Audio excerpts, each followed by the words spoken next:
सजिया पे मिले कहा पिया वाला महाजा छोरी के चल गई सुन सखी राजा सुन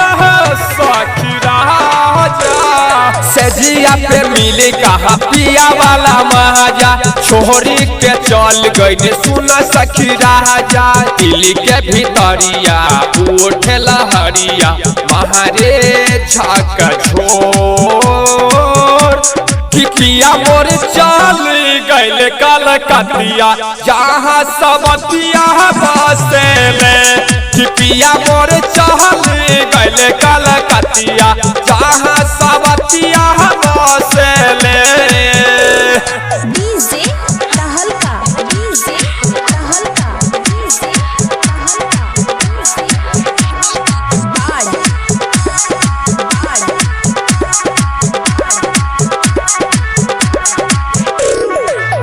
रोबत लहंगा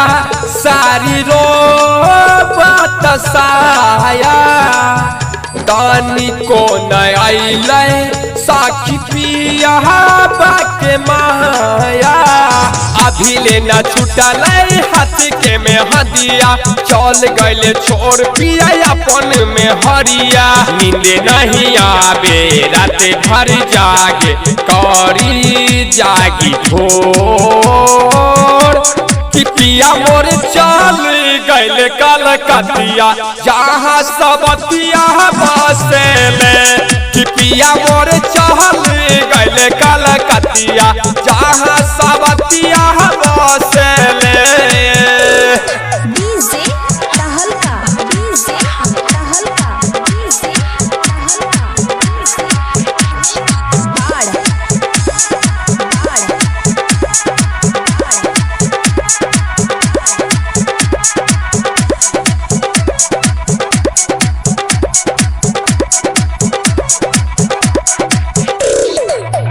बाहर नीर दैया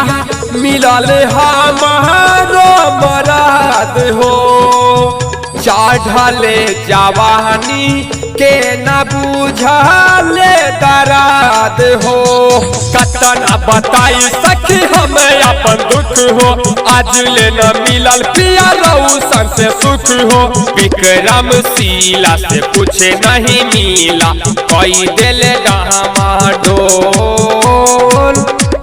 कि पिया मोर चल गइल कलकतिया जहाँ सबतिया बसेले कि पिया मोर चल गइल कलकतिया